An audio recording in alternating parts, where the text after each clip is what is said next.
¿Qué tal? Muy buenas tardes. Qué gusto que nos acompañen de nueva cuenta en este espacio de TV UNAM, La UNAM Responde, en donde hacemos un recorrido por la situación y el panorama que se está viviendo tanto en México como en el mundo a raíz de la pandemia ocasionada por el coronavirus.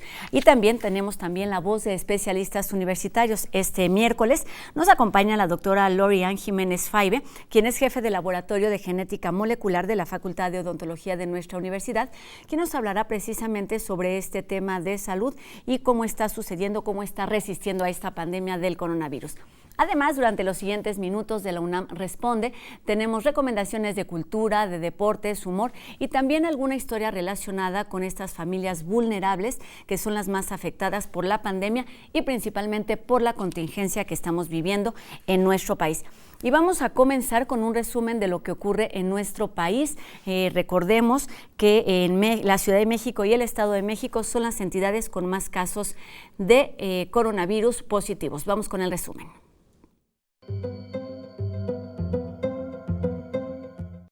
$5,399 casos confirmados, casi ya 24,000 casos descartados de la enfermedad. También se actualiza el número de defunciones a 406 y ahora son ya más de 40,000 las personas que han sido estudiadas en todo el país para esta enfermedad. En los sistemas estatales de salud, en su conjunto, existe cerca de 98,000 miembros del personal clínico, no solamente médicas y médicos, también enfermeras, enfermeros, químicas, químicos, psicólogas, psicólogos, etcétera, que están contratadas y contratados en estas condiciones que se les llama precarias. En el caso del IMSS, todos los médicos, enfermeras y demás categorías que son contratados para estos siguientes 3 meses de la epidemia en los picos más altos, y tendremos una extensión hasta 6 meses de contratación. Van a ser contratados en algo que llamamos nosotros por obra determinada. Esto les da las prestaciones de la seguridad social, les da el servicio médico y demás. No tenemos suplencias que lleven a menos como usted lo menciona, sin seguridad social y sin servicio médico. Todos los países en el mundo, todos traen una crisis económica fuerte, y países productores fuertes, que tienen una producción alta, traen una severa crisis económica. Nosotros somos productores y por instrucciones del presidente de la República, licenciado Andrés Manuel López Obrador, nos dijo, a ver, vamos a colaborar a nuestras posibilidades. Para que se atienda esto con urgencia, que se apruebe esta ley de amnistía, porque va a beneficiar a adultos mayores, entre otros, y que pueden salir porque no cometieron delitos graves. Eso es lo que plantea la iniciativa. Así las cosas en México, mientras que en Europa siguen disminuyendo los números de contagios. Vamos a ver qué sucede con el coronavirus en el resto del mundo. Trump suspendió el financiamiento de Estados Unidos a la Organización Mundial de la Salud. Rusia registra su mayor número de nuevos casos en 24 horas, con un récord de 3,388. China confirma 46 nuevos casos en las últimas 24 horas, una caída significativa respecto a las cantidades de principios de semana. Dinamarca reabre escuelas para niños menores de 11 años. En Alemania, los nuevos casos confirmados alcanzan los 2,486 y suman más de 130,000 infectados. En Guatemala, cerca del 70% de los migrantes deportados por Estados Unidos dieron positivo a coronavirus. En Estados Unidos, grupos de conservadores protestan contra la cuarentena y piden que se reactive la economía. Corea del Sur celebra elecciones nacionales en medio de la pandemia. India planea relajar medidas de su bloqueo nacional, particularmente en las zonas rurales, a partir del 20 de abril. En Turquía, las quejas de violencia doméstica incrementan durante el brote de coronavirus. Estambul registra un aumento de 38%. Vietnam multará a las personas que comparten fake news sobre el coronavirus en redes sociales. Y para leer con mayor claridad las cifras relacionadas con la pandemia del coronavirus, vamos con el doctor Carlos Rosales, quien hoy nos habla de factores como edad y sexo. Veamos en la siguiente cápsula. Gracias, Rosa. Qué bueno que sigue con nosotros en la UNAM Responde. Hoy veremos un aspecto nuevo, diferente de la pandemia por el coronavirus. En todos los países donde se ha reportado por separado hombres y mujeres en el número de fallecimientos, se observa claramente que son los hombres los que se mueren más por esta enfermedad. Casi 2/3 partes de las personas que han fallecido son hombres. Esto no es exclusivo de las personas de mayor edad. En Alemania, donde se ha hecho un estudio separando por rangos de edad, se observa que en todas las edades las personas que fallecen son en su mayoría hombres. Incluso los hombres menores de 60 años son 3 veces más propensos de fallecer por el coronavirus. ¿A qué se debe esta diferencia? No lo sabemos. Hay varias teorías. Una de ellas es que los hombres tienen padecimientos que son los que se afectan más durante esta enfermedad. Hipertensión, enfermedades cardiovasculares. Y entonces, pues simplemente la tendencia de más hombres es eso, que están ya propensos. Otra idea es que los hombres tienen un comportamiento que pone en riesgo su salud. O sea, hay más fumadores, más bebedores de alcohol y visitan menos a los médicos. También se ha pensado que estas diferencias pueden ser debidas a diferencias hormonales que tienen un efecto sobre el sistema inmunológico. Esta es una idea muy interesante, pero no se ha confirmado. Lo que sí es muy claro es que si usted es hombre y está en alguno de los grupos de riesgo, sus probabilidades de morir por el coronavirus son más altas. En el caso del coronavirus, las mujeres representan el sexo fuerte. Gracias. Regresamos al estudio con Rosa. Gracias, doctor. Aquí seguimos. Recuerden que pueden hacernos llegar sus dudas y sus comentarios a través de nuestras redes sociales y también a través de los números de WhatsApp que están apareciendo en su pantalla. Estamos completamente en vivo por la señal de TV UNAM y también a través de Facebook Live. Y bueno, en este espacio de la UNAM Responde hay un tema que no hemos abordado y que tiene que ver con la salud de los pacientes y es el de la odontología. Y es justo por esto que esta tarde nos enlazamos con la doctora Lorian Jiménez Faibe. Ella es cirujano dentista y académica de la Facultad de Odontología. Doctora, buenas tardes. Hola, ¿qué tal? Muy buenas tardes. Gracias por la invitación. Pues muchísimas gracias por estar aquí con nosotros resolviendo dudas relacionadas con este tema y es que bueno, cuando hablamos de una pandemia sabemos que implica distintas complicaciones que puede leerse desde distintas perspectivas. ¿Cómo lo lee la odontología? ¿Cómo lo enfrenta? ¿Cuál es la situación que están viviendo actualmente con esta pandemia de acuerdo a lo que estamos viviendo en nuestro país, doctora? Sí, bueno, la comunidad odontológica, como muchos otros sectores de la sociedad, desde luego que se ha visto grandemente afectada, ¿no? por la pandemia desde muchos puntos de vista, tanto el clínico como la atención en sí, la atención para los pacientes. Lo que es importante señalar es que sí deben seguirse ciertas consideraciones particulares por parte de los clínicos odontológicos en términos de la prevención tanto de infección, desde luego, la prevención de contagios, tanto hacia ellos mismos, tanto hacia el clínico, como hacia las demás personas que laboran en sus prácticas clínicas y los pacientes, ¿verdad?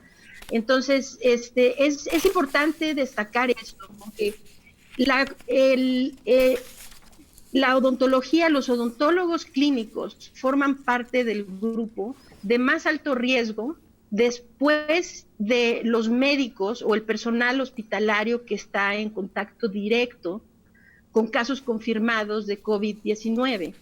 Entonces, a excepción de este grupo del cuerpo médico o cuerpo hospitalario que trabaja en contacto directo con casos confirmados, los odontólogos están le siguen en términos de riesgo de contagio. Entonces es muy importante que se tome en consideración que sí hay ciertos lineamientos que se deben de seguir. Y este riesgo, doctora, tiene que ver directamente, justamente, con los tipos de contacto, y es que el coronavirus se contagia a través de las mucosas, lo hemos oído, ya sea de los ojos, la nariz y la boca, y bueno, es esta el área de trabajo de los odontólogos. Bueno, es que en realidad existen dos vías de contagio principales que no hay que confundir. O sea, una es a través de gotas. Dentro de las gotas como que cuando un individuo infectado estornuda, tose, e incluso cuando está hablando. Simplemente al hablar estamos expidiendo microgotas, y dentro de estas gotas, pues entonces llevan el virus, estas gotas llevan el virus. Entonces, a través de esas gotas se considera la transmisión directa. Directa es decir que esas gotas entren o estén en contacto con nuestros ojos o con alguna de nuestras mucosas. Entonces, llámese la boca, ¿no? O la nariz. Entonces, vía la entrada a través de la boca, de la nariz o de los ojos, de estas gotas que pueden ser, de hecho, tan pequeñas que sean indetectables a la vista. Es como se da la transmisión directa, el contagio directo. Existe otra vía de transmisión, que es transmisión por contacto. Por contacto significa que hay superficies que están contaminadas con el virus dentro de estas gotas. Entonces, un individuo toca esa superficie, su mano, entonces ahora está contaminada, se lleva esa mano a la cara y, vamos a decir, a la boca, a la nariz, los ojos, y esto se le conoce como transmisión por contacto. Esas son las dos vías principales. No confundir, porque ha habido mucha información últimamente en términos de qué tanto este virus está en el aire. Sí. Los patógenos que realmente se transmiten por aire es otro fenómeno diferente. El SARS-CoV-2, que es el virus que causa la enfermedad COVID-19, no se transmite por el aire, no es un virus que se transmita en el sentido purista del tipo de transmisión por aire. Se transmite por gotas. La situación es que pueden ser microgotas, y estas microgotas pueden viajar relativamente lejos y quedar suspendidas en el aire por periodos relativamente prolongados de tiempo, de minutos, o sea, 30 minutos, una hora, dependiendo de las corrientes de circulación de aire. Entonces, no es propiamente un virus que se transmita por el aire, se transmite siempre por gotas, o sea, siempre está dentro de un fluido, dentro de gotas pequeñas o grandes, en donde está el virus. Ahora, los odontólogos clínicos tienen una vía de transmisión adicional, que es la generación de aerosoles. En muchos de los procedimientos odontológicos hay la necesidad de utilizar equipos que generan aerosoles que provienen de la cavidad oral. En la cavidad oral, pues como sabemos, es un espacio donde hay saliva, muchas veces sangre, ¿sí? Y dentro de estos fluidos, la saliva está absolutamente comprobado que la infección puede ser transmitida vía la saliva. Entonces, el odontólogo clínico tiene las dos vías que son las que todo el mundo se preocupa, que es la transmisión directa por gotas y la transmisión por contacto, y además tiene una, vamos a llamarle tercera vía de transmisión, que es mediante la generación de aerosoles. De ahí que necesita tener cuidados adicionales a los que la comunidad en general tienen, incluso dentro del gremio médico, porque en la práctica médica cotidiana no existe este fenómeno de generación de aerosoles.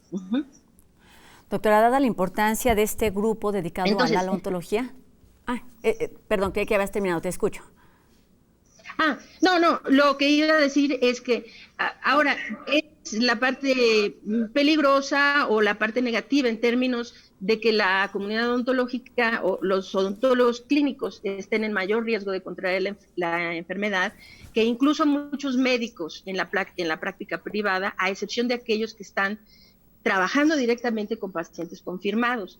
Ahora, la ventaja dentro del gremio odontológico es que en términos generales, la población clínica odontológica es históricamente, desde hace décadas, muy consciente de las prácticas de control de infecciones, precisamente porque están conscientes y se les entrena así desde los primeros años de la universidad a estar muy conscientes de que pueden ser una cadena generadora de contagios de otras enfermedades, de muchas otras enfermedades.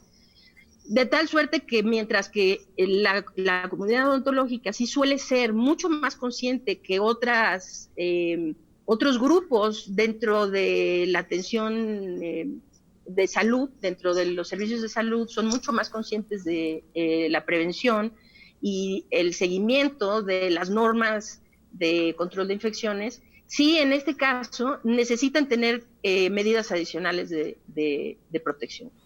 Pues justamente para allá iba, teniendo en cuenta todo este riesgo y las posibilidades que tienen siendo parte de un grupo, digamos, importante de nuestra universidad. Me gustaría que nos hablaras justamente de estas recomendaciones que deben seguir tanto el cuerpo médico como los pacientes para lograr una prevención adecuada en términos generales de infecciones, pero hablando particularmente sobre este virus. Sí. En lo que respecta, es decir, las medidas universales de control de infecciones deben seguirse empleando como siempre se ha hecho. En este caso deben ser reforzadas, debe haber un refuerzo, una enfatización de las medidas generales, universales de control de infecciones. En este momento, mientras la pandemia continúe activa y sigamos teniendo un problema serio en cuanto a la transmisión del ritmo de contagios, el ritmo de transmisión de COVID-19.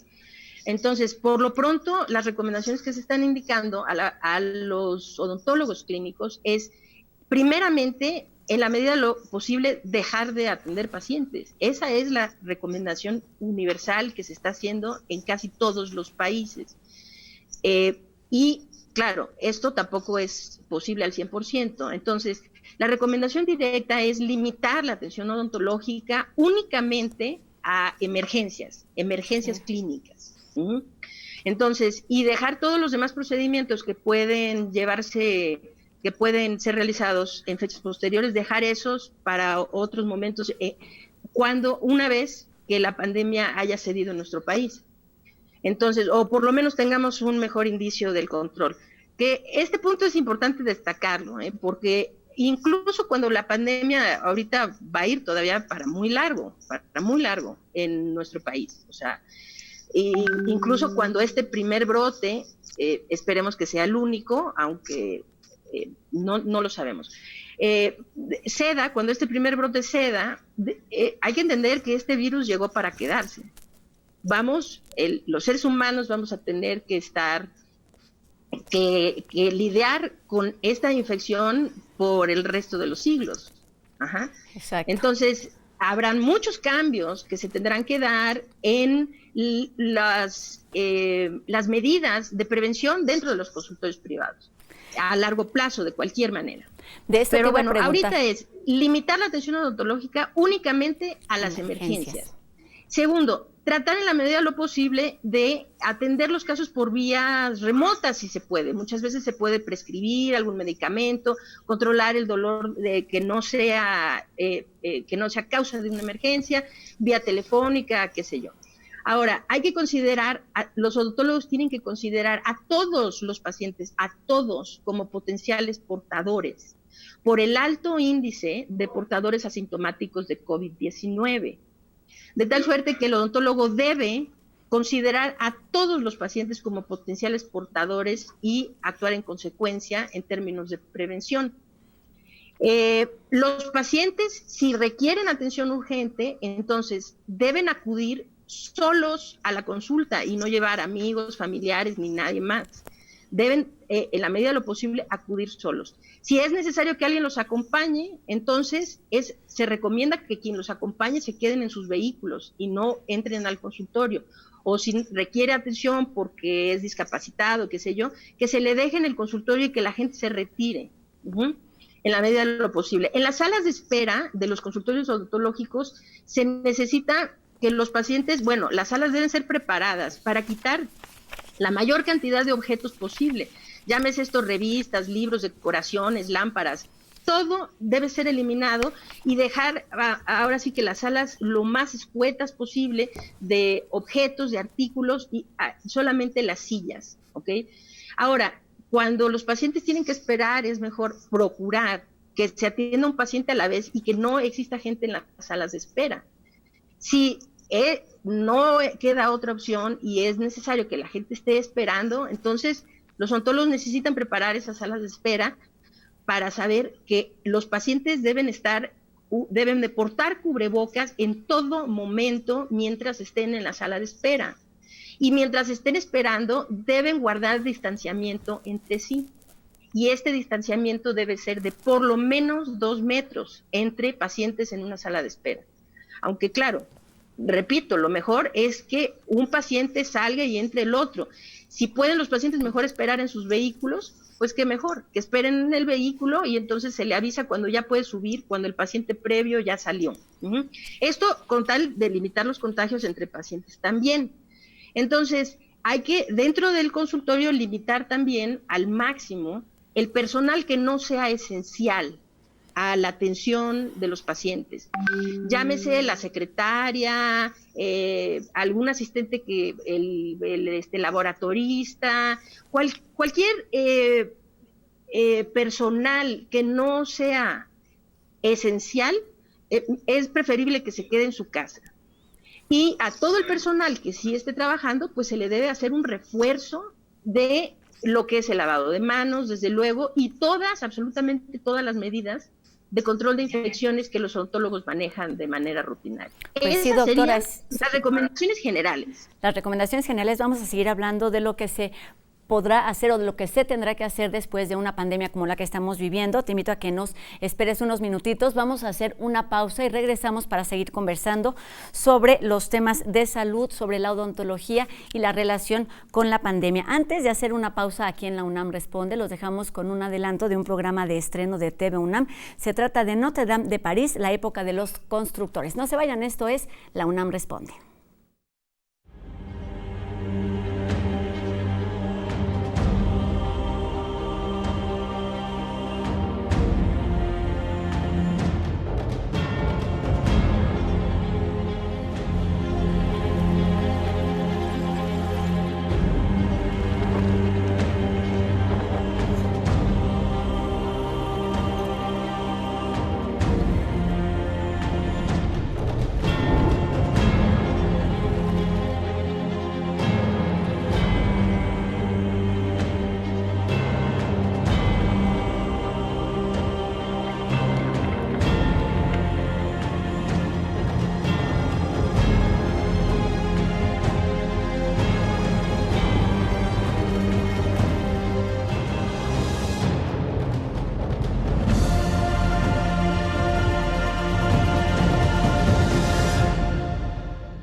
Seguimos aquí en la UNAM Responde y como hemos dicho, esta pandemia también es una oportunidad para ayudar, para ser solidarios y empáticos, y enseguida vamos a ver un videíto que nos permite ayudar precisamente. Se trata de la campaña Dona un Kit, protege a un residente, y es una colaboración entre Fundación UNAM y la Facultad de Medicina de nuestra universidad. Veamos.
Y en otro tema, ¿qué medicamentos se utilizan para tratar la enfermedad ocasionada por COVID-19?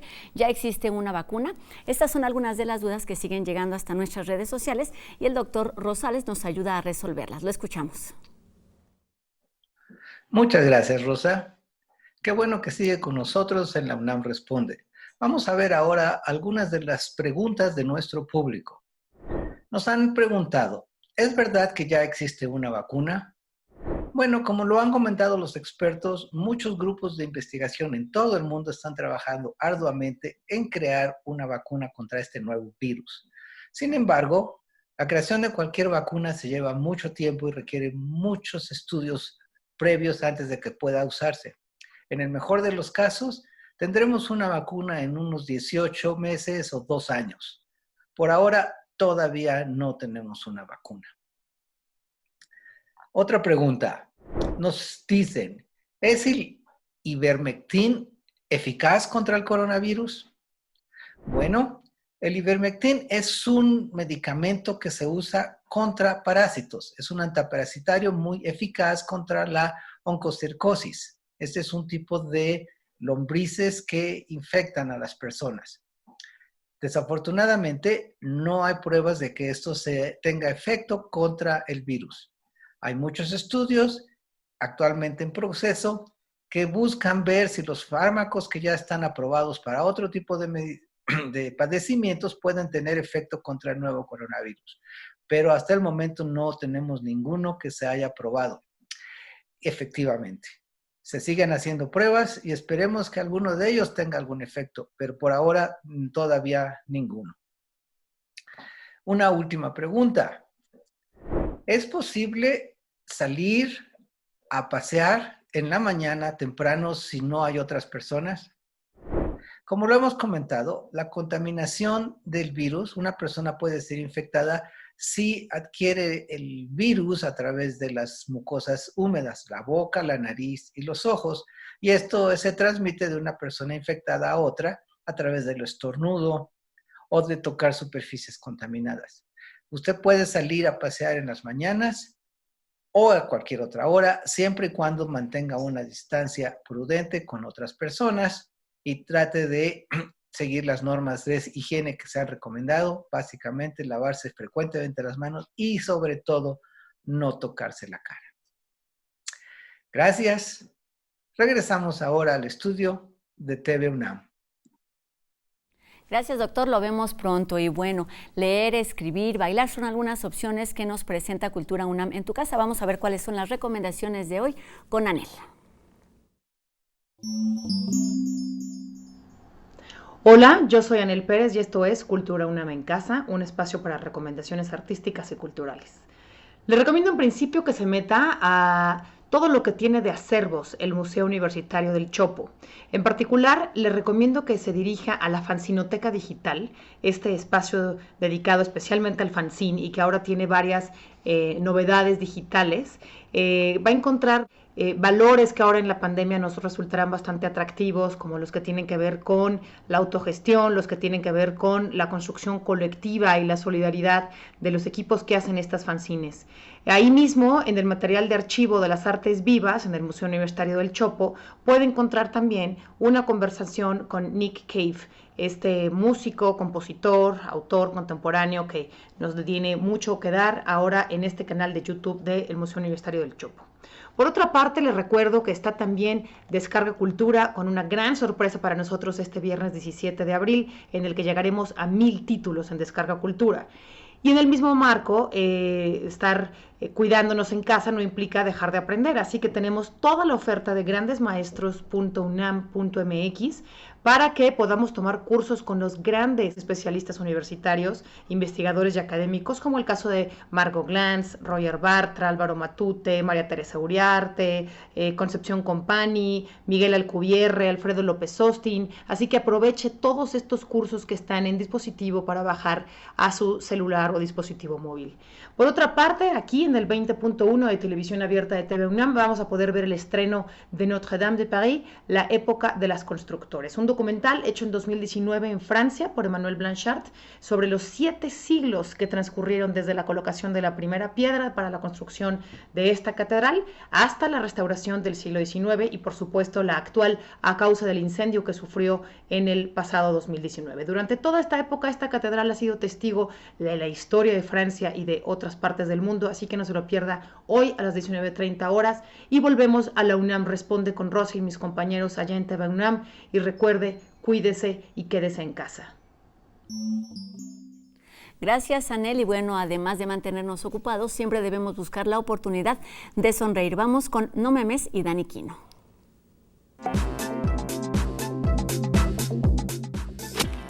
Ya sabían que No Memes y la UNAM Responde unen fuerzas para darles lo mejor del cibermundo con un toque de humor. Aquí va un ejemplo.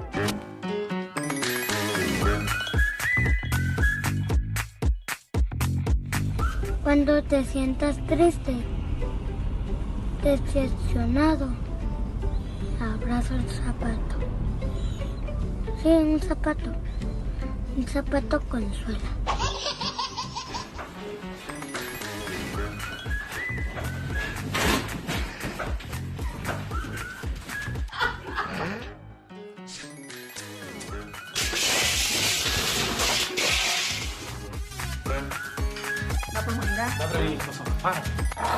¡Ey! ¡Está aquí! ¡Está aquí!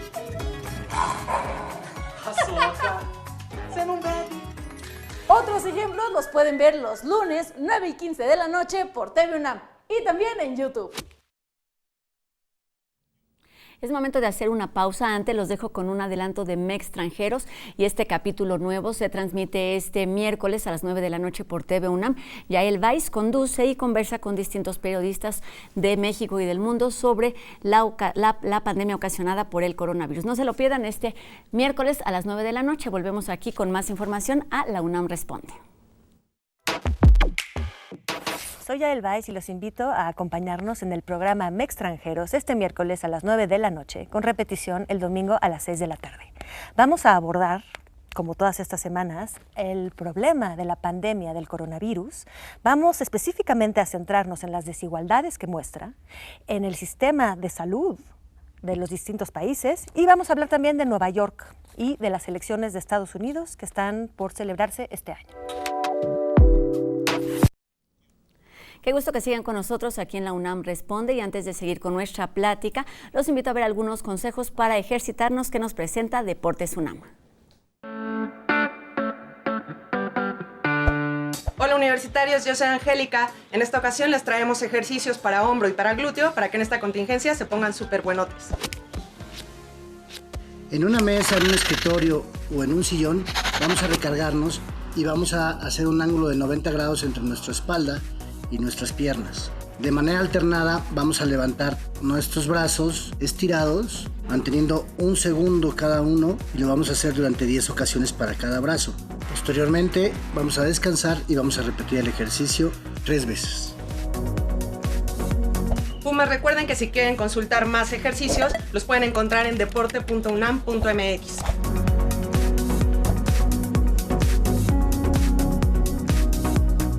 Retomamos de nueva cuenta la conversación con la doctora Lorian Jiménez Faibe, quien es jefe del Laboratorio de Genética Molecular de la Facultad de Odontología. Doctora, te saludamos de nueva cuenta. Sí. Y estábamos hablando de estas regreso. Recomendaciones generales, pero estabas por comentarnos cuáles eran esas recomendaciones específicas que se tenían que tomar o se tendrán que tomar a raíz de esta pandemia en cuanto a cuidados, en cuanto a prevención en un laboratorio, en un consultorio odontológico. Sí, a ver, las recomendaciones específicas que están haciendo, les dejé por ahí unas ligas y materiales adicionales de consulta que quizá puedan mostrar en algún punto para que la gente tenga una fuente de información adicional. Lo que la CDC y la OSHA y otros organismos internacionales recomiendan como medidas específicas en este momento para los odontólogos son, primeramente, la limpieza de las superficies con hipoclorito de sodio o bien con soluciones a base de alcohol que tienen que ser mínimo al 70%. Estas estas limpiezas deben realizarse exhaustivas entre cada paciente. Se deben cubrir la mayor cantidad de superficies con barreras plásticas, que es normalmente una práctica habitual en un consultorio odontológico, reforzar esa parte. Trabajar en la medida de lo posible a 4 o a 6 manos para poder tener un mejor control de la instrumentación, de la succión y en general de la contaminación de otras superficies dentro del consultorio. Una muy importante es que previo a cada consulta odontológica se debe requerirle a los pacientes que se enjuaguen con una solución de peróxido de hidrógeno al 1%. En su defecto se puede utilizar un colutorio de povidona al 0.2%. Esto, los pacientes deben enjuagarse durante por lo menos 1 minuto con cualquiera de estas dos soluciones. Y aquí quiero enfatizar un punto. Cuando esto es un virus nuevo, vamos aprendiendo de él cada día. Al principio se había estado haciendo una recomendación de enjuagues con clorhexidina. Hoy sabemos que la clorhexidina, es decir, el virus SARS-CoV-2, no es sensible a la clorhexidina, de tal suerte que es necesario dejar de utilizar clorhexidina quienes la están utilizando con este propósito y en su lugar utilizar peróxido de hidrógeno al 1% o bien colutorio de povidona al 0.2%. Se debe utilizar el dique de hule en todos los procedimientos que sea posible, si es posible en todos, siempre y cuando sea posible. Succión de alta potencia, o sea, alta succión, y piezas de mano que, bueno, en nuestro país casi todas ya son de ese tipo, que son piezas de mano con sistemas de antirretorno, ¿ok? Con tal de evitar la contaminación del aire y los ductos de agua. Y un punto importante que es el equipo de protección personal. El odontólogo debe tener un equipo de protección personal que es muy similar al que están utilizando los médicos que están tratando pacientes con COVID, porque los odontólogos tienen el riesgo adicional de la transmisión por aerosoles. De tal manera que el odontólogo necesita utilizar el equipo que normalmente utiliza, que vienen siendo pues guantes, gogles, en este caso lentes no, requieren específicamente guantes, cubrebocas. Los cubrebocas se están indicando para los procedimientos odontológicos cubrebocas de alto rendimiento, es decir, los cubrebocas de tipo N95 para los procedimientos odontológicos, de tal manera que los odontólogos que no tengan entrenamiento en el uso de este tipo de cubrebocas deben entrenarse para saber cómo se utilizan y tratar de ver cómo pueden utilizar en la medida de lo posible. Hay escasez, hay un desabasto terrible de estos cubrebocas ahorita, pero si tienen estos cubrebocas disponibles o una forma de conseguirlos, para la atención odontológica ahorita están recomendados.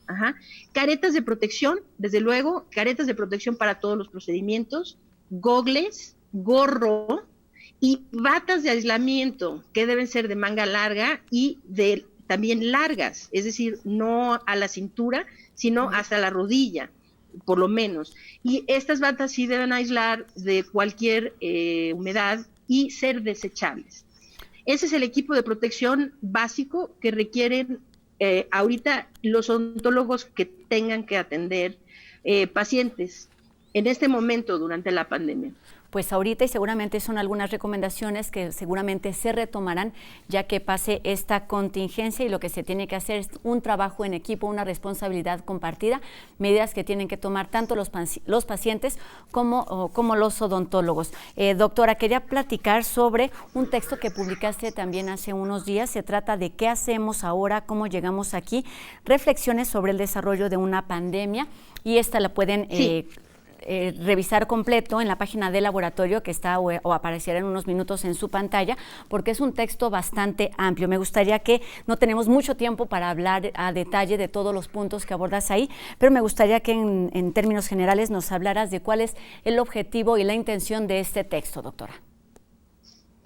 Bueno, la intención es, me senté a escribirlo pues en un momento reflexivo porque de reconocimiento de la gravedad que representa esta pandemia, o sea, del impacto tan amplio, tan fuerte que representa la situación que estamos viviendo. Entonces, la intención era eso, hacer una reflexión general de por qué llegamos a este punto y ahora para dónde vamos, ¿no? Entonces, sí preocupa mucho que la respuesta a ambas preguntas sea tan poco clara para la gente en general. Es decir, que llegamos a este punto no de manera fortuita, estamos en medio de una pandemia que es comparable, o sea, el ejemplo más cercano que tenemos a esto es la pandemia de influenza A H1N1 que ocurrió en 1918, que infectó a 500 millones de personas y mató a entre 20 y 50 millones de individuos alrededor del planeta. Entonces, lo más comparable que tenemos, esta pandemia se compara, la comparación más similar es la gran pandemia por antonomasia, ¿no? Entonces, parece que existe el discurso de que de alguna manera estamos aquí en esta situación porque no teníamos alternativa, que era una predestinación, es decir, pues esto iba a suceder y aquí estamos porque así es. Y tuvimos un impacto en México y después tuvimos 100 y después tuvimos 1000 y ahora vamos por arriba de los 5000 y como si esto fuera algo que no se podía detener. Eso es muy importante, que la gente tenga claro que esa no es la realidad. Nos encontramos en esta situación por las decisiones que se han ido tomando durante el camino. Es decir, esto pudo prevenirse, definitivamente. Ahora, las decisiones que se necesitaban tomar para detener, para prevenir que esto ocurriera, pues eran decisiones muy complicadas, eran decisiones muy riesgosas, eran decisiones que pues casi nadie tomó. Y estamos aquí por eso. O sea, estamos hablando de estas decisiones y de estas acciones que tienen que ver con la ciudadanía, pero te refieres en particular a las decisiones o recomendaciones que hicieron las autoridades tanto de salud como de gobierno en todos los niveles. Así es principalmente eso. O sea, se entiende que son decisiones muy riesgosas y que impactan a muchos sectores de la sociedad cuando necesitamos cerrar la economía de un país, cerrar las fronteras de un país, cuando se necesita, pues sí, es muy complicado, pero yo le preguntaría a cualquier jefe de Estado si no hubiera preferido hacer eso muy temprano, de manera contundente, al inicio de la pandemia, que el costo que esto representa actualmente, el costo no solamente en vida, sino el costo económico de tener de tener la economía detenida hasta nadie sabe cuándo, porque los contagios continúan y se habla muy seguido de que vamos a ir por una curva, esa curva va a subir, cuando sea exponencial el crecimiento de la curva, vamos a sufrir mucho porque vamos a ver muchos muertos, muchos enfermos, los sistemas de salud se pueden saturar y después esto va a declinar.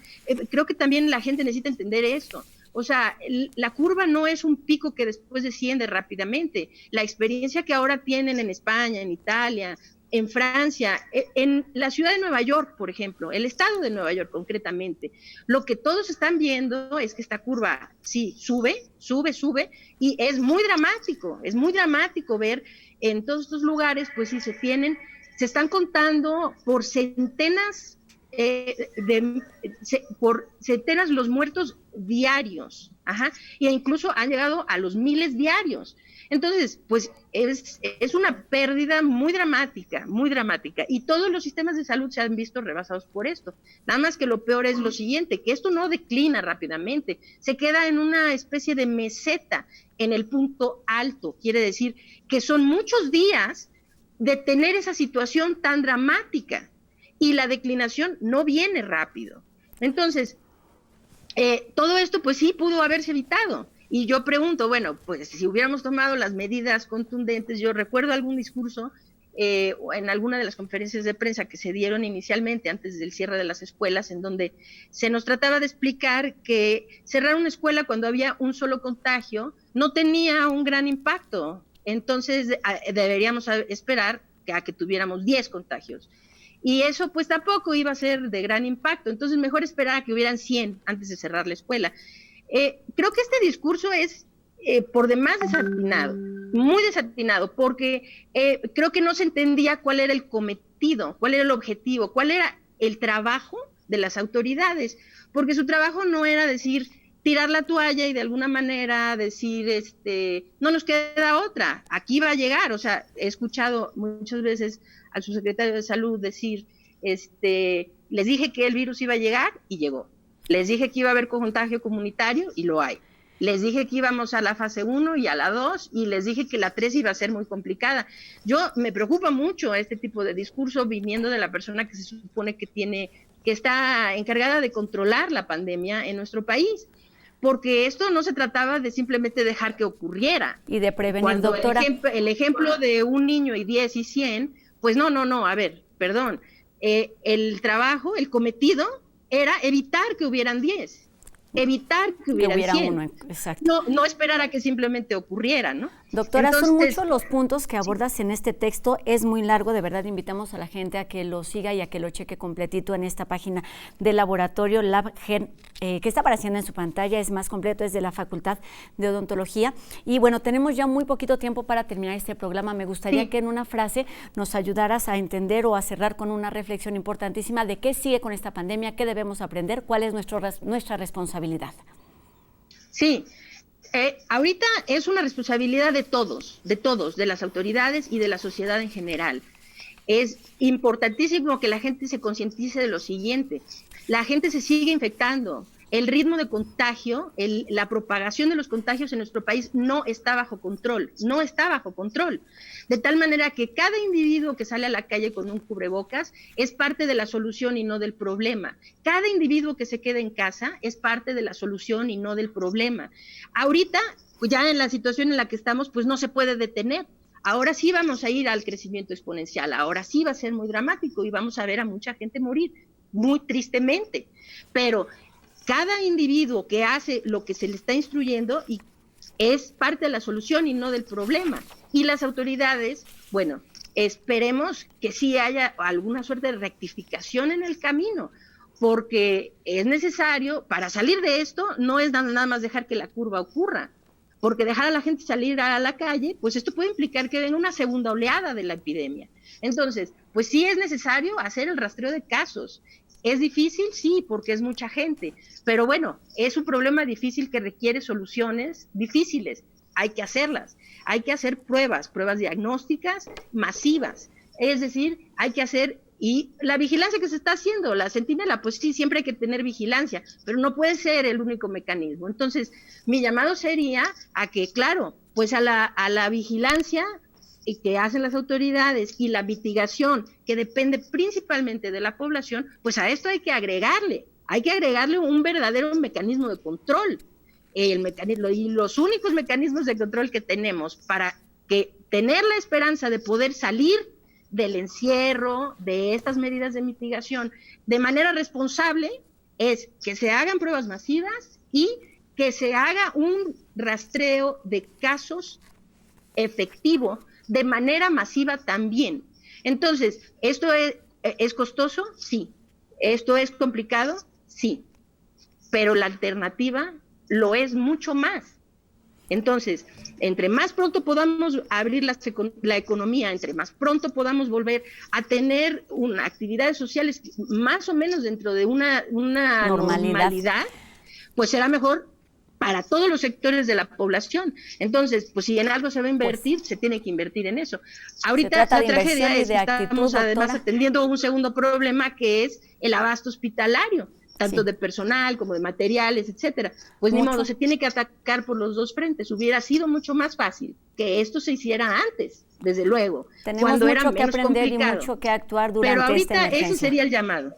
Tenemos mucho que hacer, mucho que aprender. Me quedo con tus palabras con las que cierras el texto, y es: nos toca ser pacientes y actuar con prudencia. Es tiempo de cuidarnos y bueno, cada quien desde su trinchera. Doctora Lori-Ann Jiménez Faibe, de la Facultad de Odontología Académica Universitaria, muchas gracias por habernos acompañado aquí en la UNAM Responde. Al contrario, muchas gracias por la invitación, fue un placer.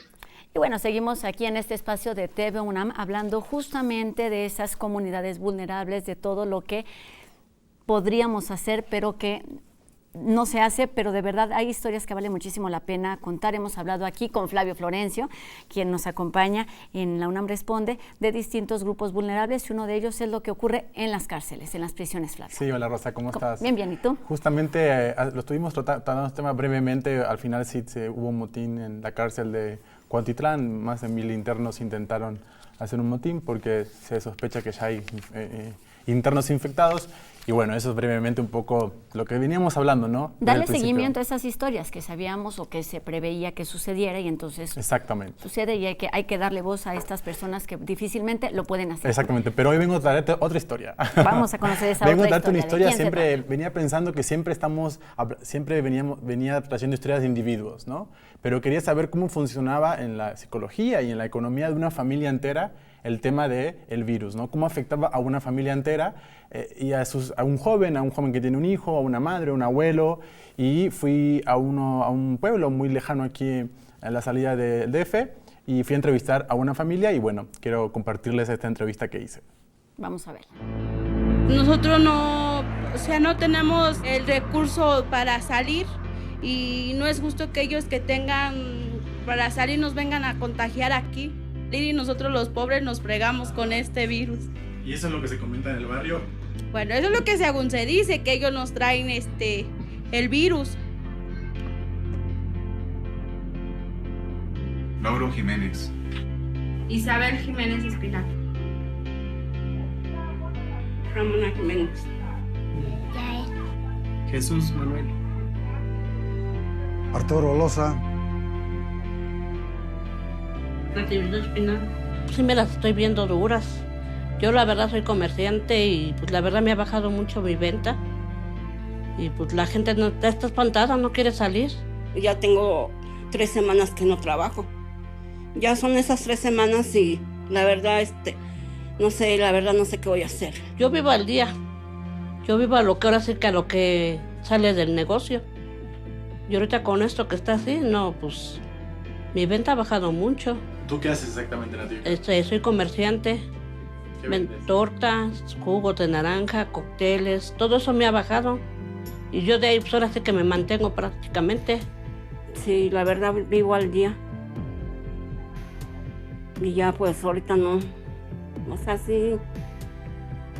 No tengo luego ni para comer. Y yo pues con un día que no trabajé, ya me amolé ahí. Porque pues de ahí saco. De mí depende mi hija, mi esposa y pues yo. Y de igual forma tal vez no pago renta, pero tengo que solventar gastos de mi hija o alguna emergencia que se llegue a presentar en estos días y así como estamos, pues no va a ser muy fácil. Desafortunadamente a mí, yo tengo como, no sé si se le llama una enfermedad crónica o algo así, tengo como una lesión en los testículos. Y con este problema como que de repente se me dificulta, ¿no? Sientes como mucho dolor, no puedes dar el trabajo como de una persona de un 80% o 100%. Yo no tengo los recursos para enfrentar esta enfermedad. ¿Pero te explicaron que te iban a quitar el turno por esto?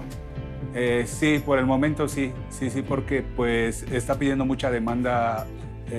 No hay las pruebas como tal de coronavirus, pero sí están como mandando doctores de otras especialidades que no les pertenece a cuidar a las personas o algún como riesgo de coronavirus. Para mí no es una opción ir a quedarme en mi casa, porque si estoy en mi casa, ¿quién me va a dar de comer? Entonces para tratar de solventar esto, estoy como lavando coches, no sé, como pues tener, no sé, para un taco de comida siquiera, ¿no? ¿Y qué opinas del rumor del barrio de que el virus viene de la Condesa? Pues es contagio que muchos se van a pasear al extranjero y traen el virus y aquí nos contagian y todo eso. Bueno, eso es lo que según se dice, que ellos nos traen el virus. ¿Tienes miedo? No, pues no. No tengo miedo, pues ahora sí ya un veterano de edad, pues ya vivió lo que tiene que vivir un poco. Que no tengan miedo a los pobres, somos más nobles. Ya me saliste filósofo. Tenemos más sentimientos. Hay pobres que se suben a saltar esos no son humildes. Y otros somos frijoleros.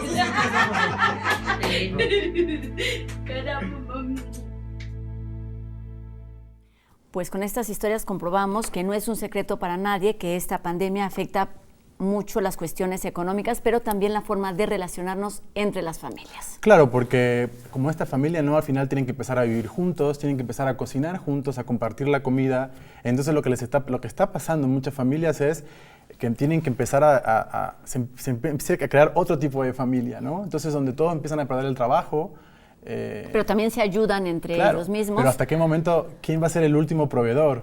O sea, ¿quién va a ser el último que se quede sin trabajo? Entonces lo que está pasando es que es escalonado, ¿no? Lo perdió el padre, lo perdió el abuelo, lo perdió la madre, ahora solamente queda el más joven.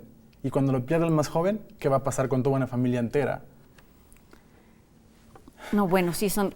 Y además cuando estamos pensando justamente en esta pandemia que se está alargando en cuanto a semanas, no podemos dar una respuesta inmediata porque se tiene que pensar en un proceso a largo plazo y hay familias, que lo hemos comentado aquí, les resulta imposible cuando vives al día. Yo creo que hay que dar respuestas a corto plazo y eso es parte del gobierno. El gobierno tiene que aplicar una política exactamente en este momento para que familias como la de Lauro no tengan el miedo de que mañana no van a poder comer. Porque si mañana no pueden comer, ¿quién los va a proteger? ¿Quién los va a ayudar? O sea, a corto plazo hay que atacar este problema, pero este problema es ya. Y no, como decía la doctora recién, había que preverlo. Hablamos de que hay 50 millones de pobres en México.